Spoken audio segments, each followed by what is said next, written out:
use a fork the wrong way? Do you try and dictate gifts? Do you send thumbs up emojis at the wrong time? Or are you raised by wolves? Let's find out. Here are things that can make it better when we have to live together. We can all use a little help. Some people don't ask themselves, were you raised by wolves?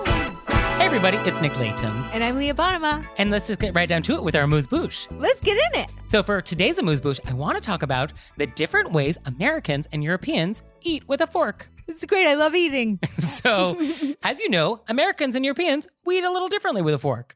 So, in case you don't know, Europeans, when they're eating a steak, they will hold the knife in the right hand and they will hold the fork in the left hand and they'll cut off a little piece. And then with the left hand holding the fork, they will skewer the little piece of meat and then they will eat the piece of meat.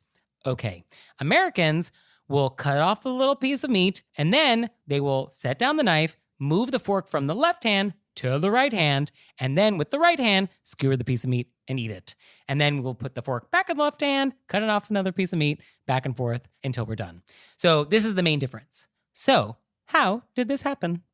Very long story short. And the history of the fork is fascinating. Oh my goodness. If you are interested in the history of culinary instruments, get into the fork. There's a lot to say.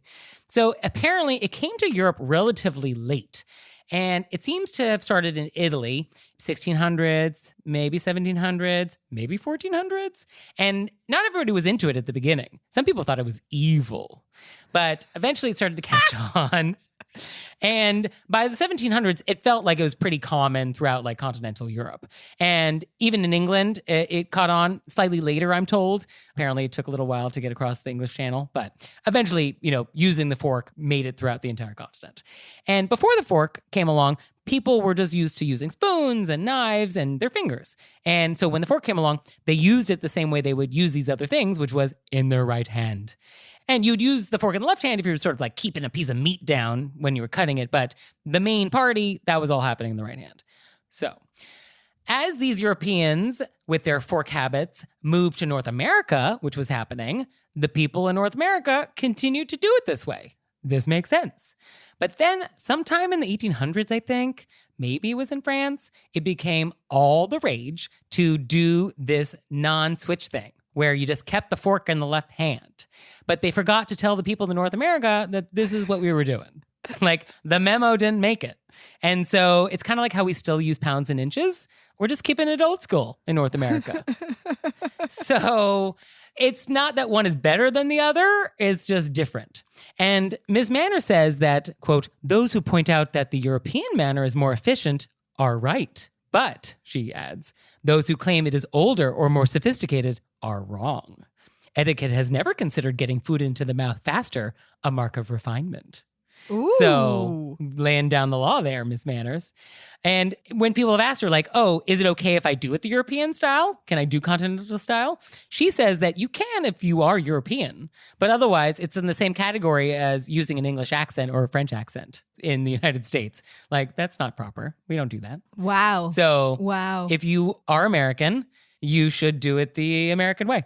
Yeah. That's so funny. Now, because I clearly eat like a European, all in the left. Well, I wonder though, sidebar, you're left-handed though. Yes. So I wonder if your inclination, because you're left-handed, is to do it like the opposite way. Is that part of it? I mean, I wouldn't equate it with using a fake accent. I'm going to say that.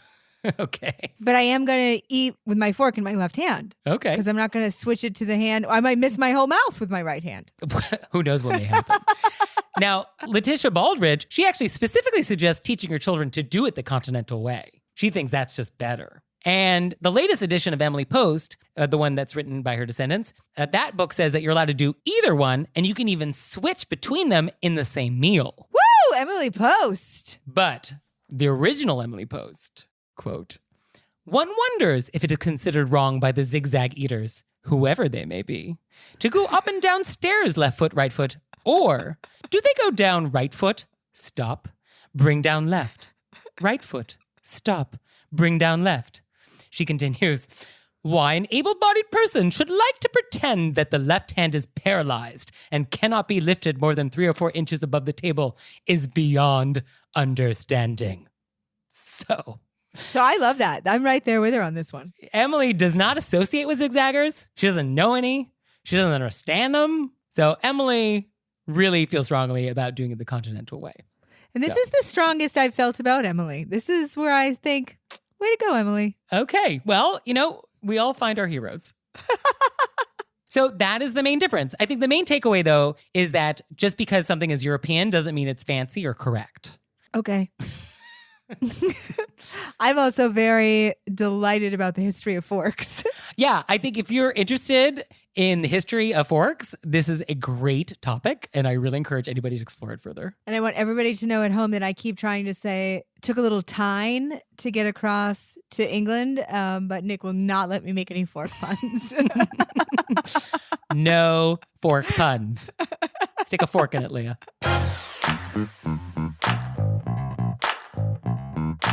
And we're back, and now it's time to go deep.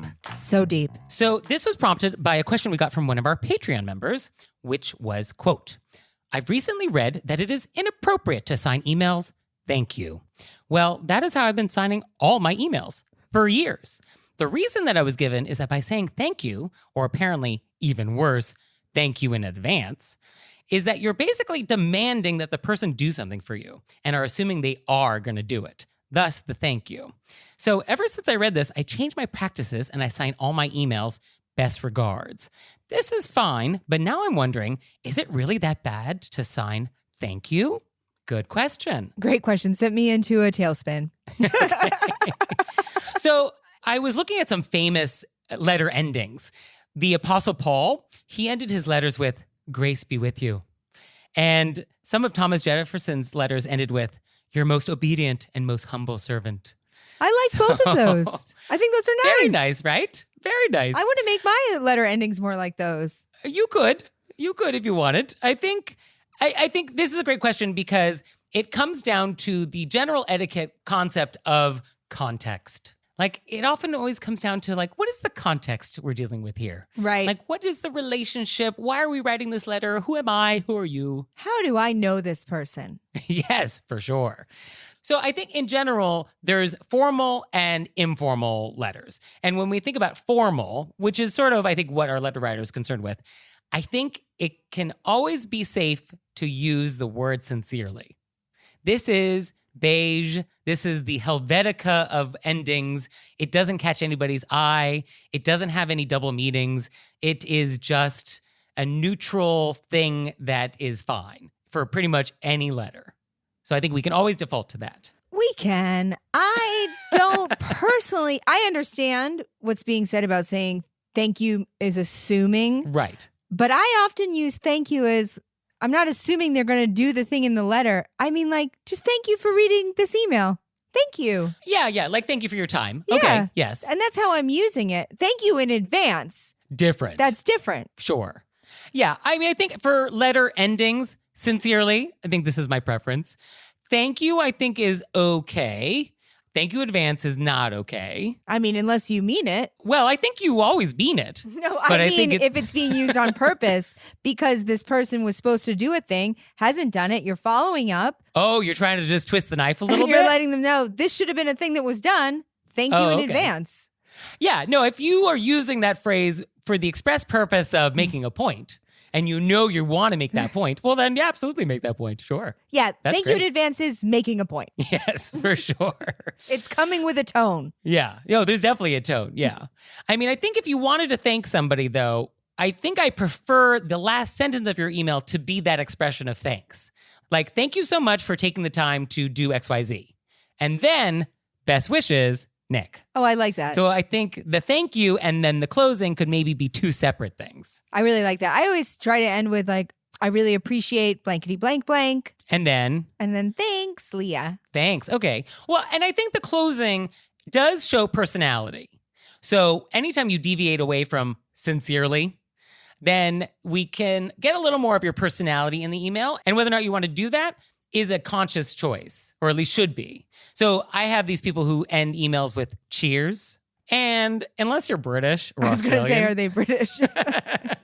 if you're not, you're making a choice. You're making a choice. Well, but I know Cheers people. There are people. Oh, absolutely. Yes, there are Cheers people in this world. Yes. I've definitely, and this is not for professional emails, although I think because of my profession, I could use this. You have a lot more slack. Yes. And I should start having more fun knowing that people expect it of me. Okay. I've signed a lot of letters, guinea pig kisses, comma, Leah. As in the animal? Yes. Where does that come from? I had 2 guinea pigs, R2D2 and Tupac Shakur, who were gorgeous. Sure. They lived way past how long guinea pigs should live. We had them for a very long time. They unfortunately have passed on, but they live on in our hearts. Yes. And on my phone with a lot of pictures. And I would sign things, guinea pig kisses. Okay. Yes. I think if you are a professional stand-up comedian. But that was to like friends. It was like friends. And I wasn't sending that to like the bank. I think you could send a work email with that. You think so? Absolutely. Yes. Yeah, I should start shaking it up a little bit. Yeah. I mean, is some booking agent going to look at that and be like, oh, well, we can't hire her? Yeah, no, I think if you want to have a signature closing and that's guinea pig kisses, then I think have at it. Absolutely. Yeah, I need to have more fun. I gotta. But for everybody else out there, guinea pig kisses is maybe on the no list. Unless you have really cute guinea pigs and you want to attach a picture, then send it to me. Oh, you're going to do a photo in the footer? Imagine I added a photo. Oh, I can picture you doing that. Absolutely.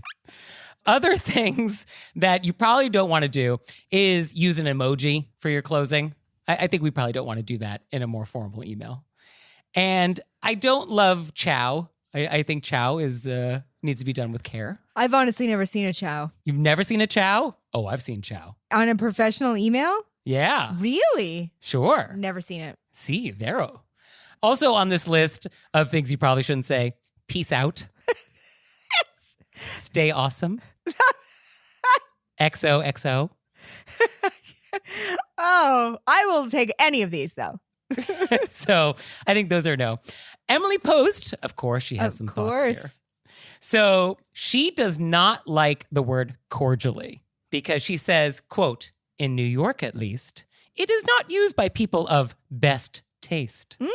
She says it's condescending and pretentious. And if Emily Post is telling you it is condescending and pretentious, then that is off limits for you.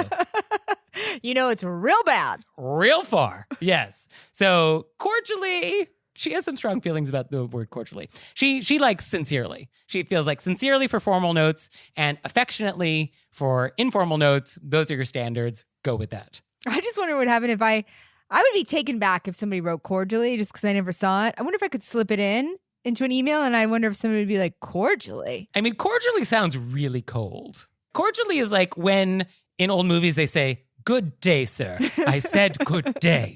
You know, cordially has that flavor to me, right? Cordially, i.e. not cordially at all. As in, yeah, please go away.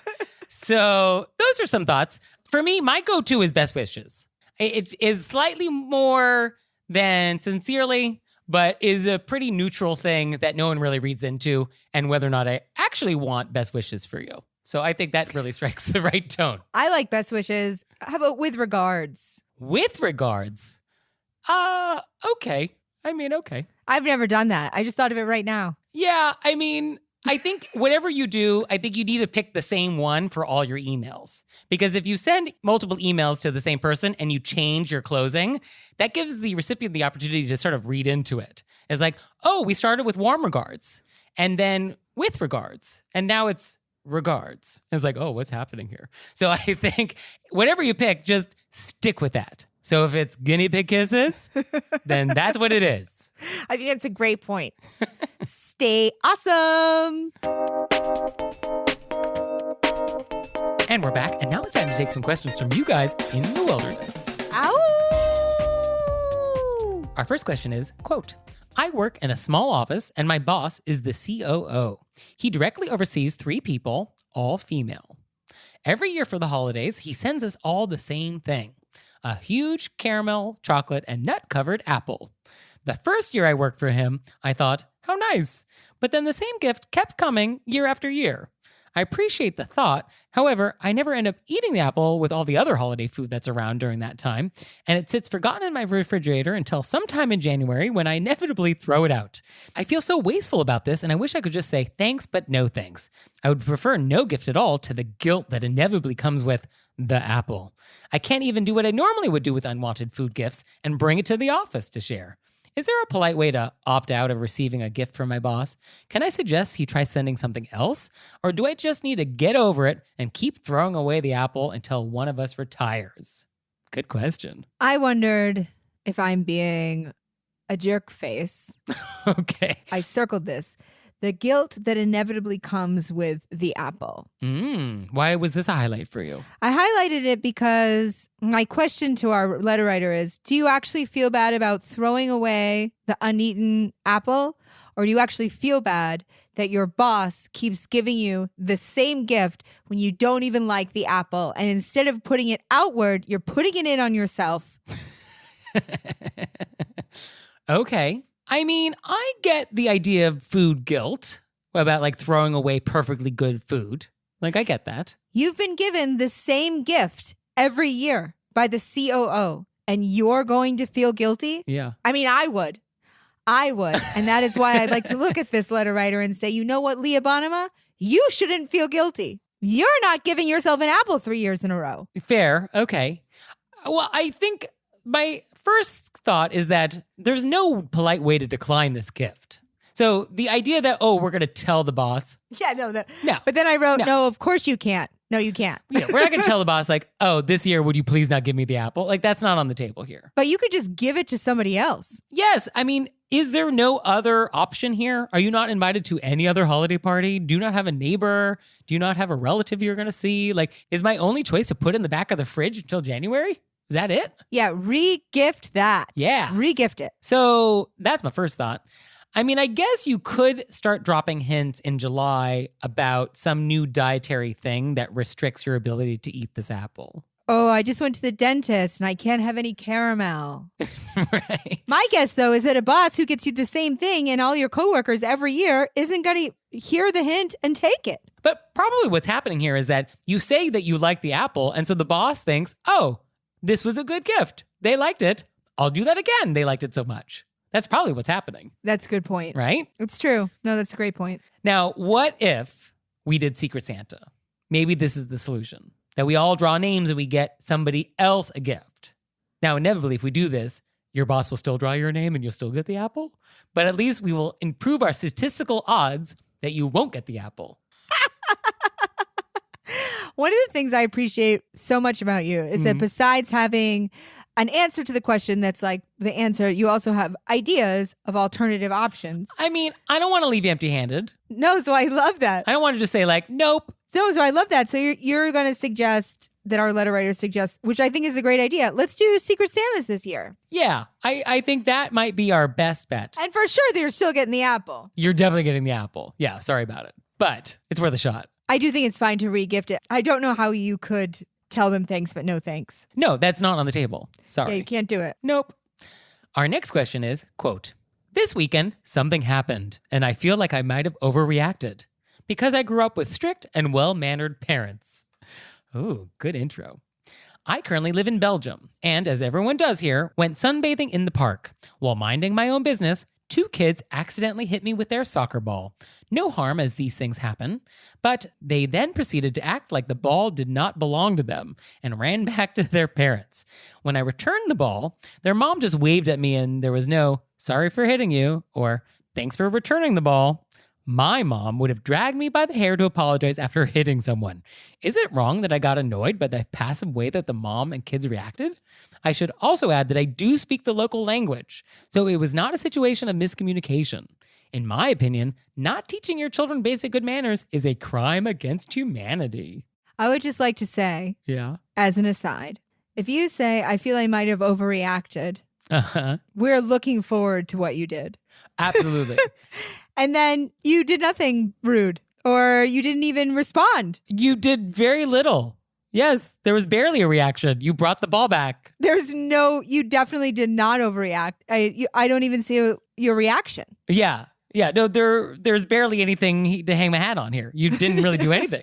Yeah. Definitely. So we can say that for sure you did not overreact. Yeah. If I said I'm afraid I overreacted, the thing that I did was an overreaction. There was a public disturbance. I probably cried. I said some things. Yeah. So you're not wrong to be bothered by this.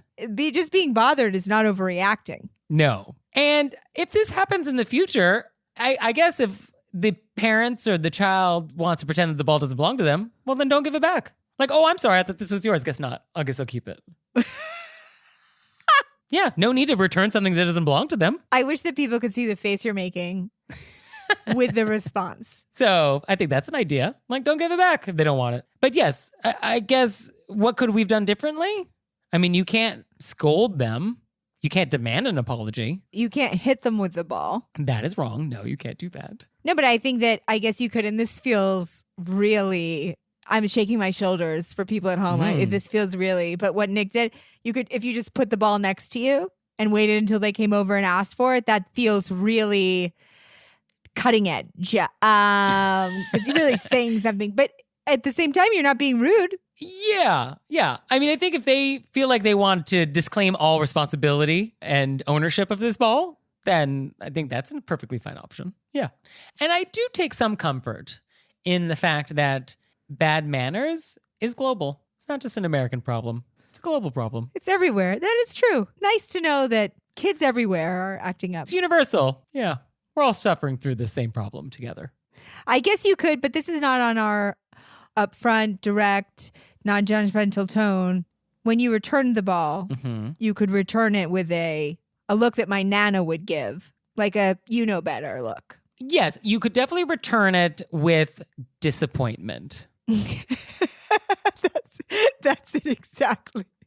Return it with disappointment. I'm not mad your kids hit me with a soccer ball. I'm just disappointed.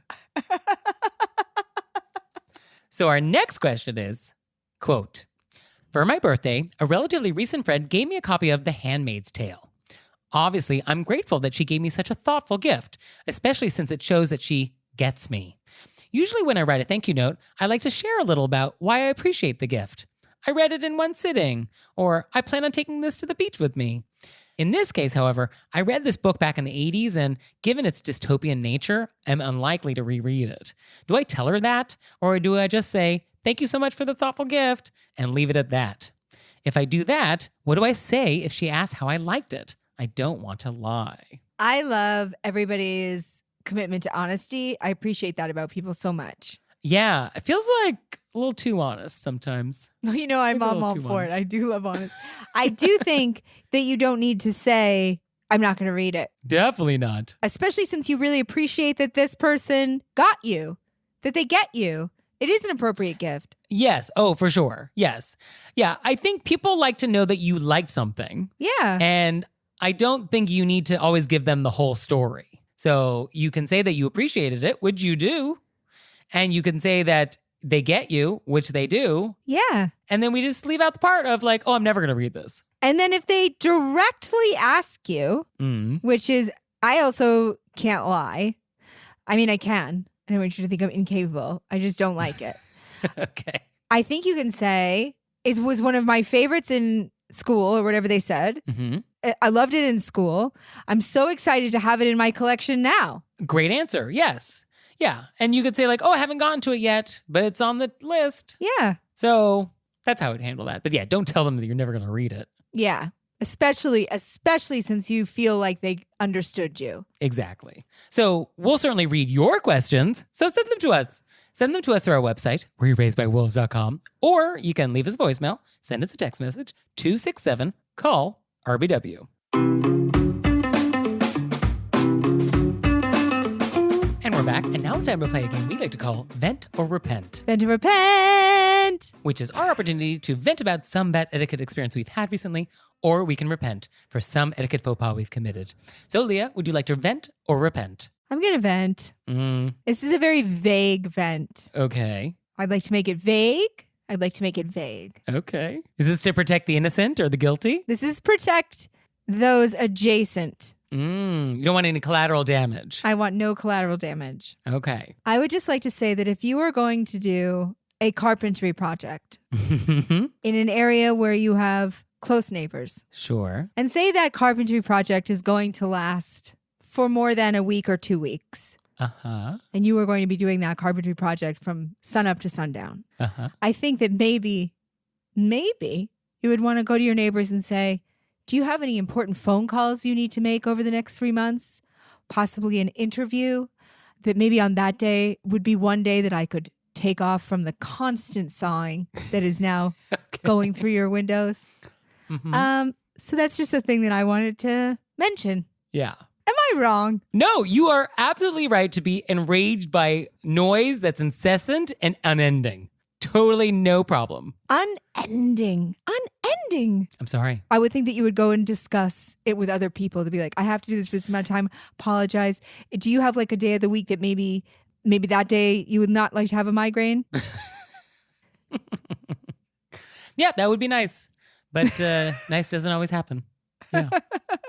So for me, I would like to repent. Doesn't happen often. Take a moment. I can only think of 2 other times. Yeah, it doesn't happen that often. So a friend of mine had a relative that was very ill. And this was kind of going on for a little while. And obviously there's a lot of conversation with my friend about like, what's going on and how's it going? And, getting kind of updates, because that's a kind of a big deal.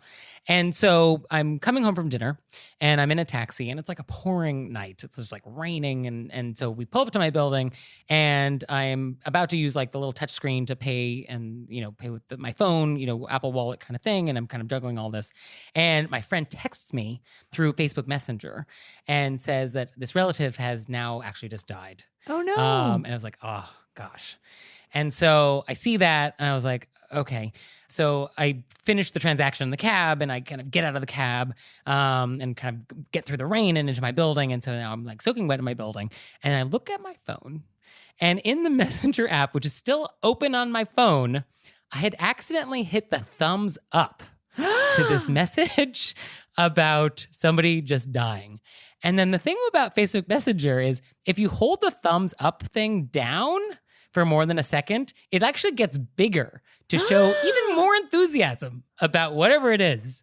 And so the largest thumbs up sign in response to someone just dying is now on my phone. And of course, in like the 3 minutes between getting out of the cab and into my building, my friend writes back and was like, what? Obviously she was like, what are you saying? Are you excited about this? So I would like to repent and apologize for the several minutes that went by where my friend thought I was like, woo, about this very sad news. Definitely was an accident. I definitely apologized in real time, but I do still feel bad about it. So I would like to repent for this obvious etiquette mistake. Shouldn't have happened, but it did, and I'm taking responsibility. I would like to say that I make noises because I can see myself doing that exactly, where you just hit something and it goes through. But anybody that knows you knows that you would never. I no long-term damage to my reputation was done through this. But because you're such a caring person. Oh, of course you feel bad because you're a caring person, but it was a genuine mistake. It was raining. You were hitting the Apple Pay. It's a sensitive it would thing. be surprising for me to intentionally give a giant thumbs up to horrible news.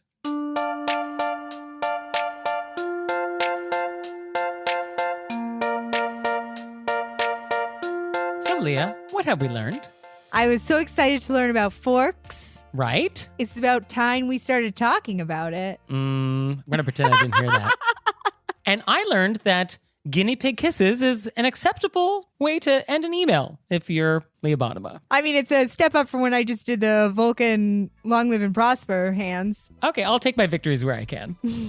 Well, thank you, Leah. Thank you, Nick. And thanks to you out there for listening. If I had your address, I'd send you a handwritten note on my custom stationery. So for your homework this week, I want you to visit our website and sign up for our newsletter so we can stay in touch with you. That's all. Please. I love it. Yeah, that's it. Just visit our website, pop in your email address. We want to stay in touch. And we'll see you next time. Bye. Bye.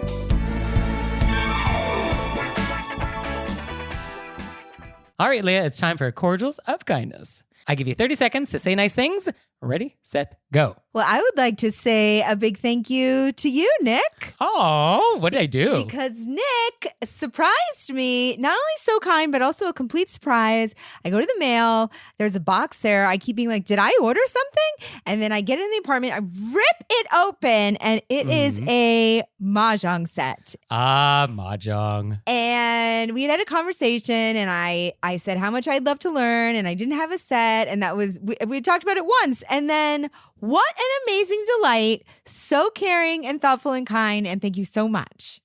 Oh, 不用客气. And for me, I would like to read a nice review that we just got, which is, quote, "The best parts of this spectacular podcast are that it's short, sweet, simple, and snappy. The rapport between Nick and Leah, that's us, is to die for. And these two are definitely my dream dinner guests. Be careful what you wish for. We will show up at your house. Oh, we're there. The worst part of this podcast is that it doesn't have enough episodes. I audibly gasped when I reached the most recent episode and realized I have to wait weekly to be entertained by these two, and cue the tears, I just couldn't handle it. I haven't found a single podcast as entertaining as this one and have gone through the episodes twice now. Leah's howl will forever resonate in my heart." So that's very nice. My face just turned into a heart. That was like the nicest thing. So thank you. Thank you.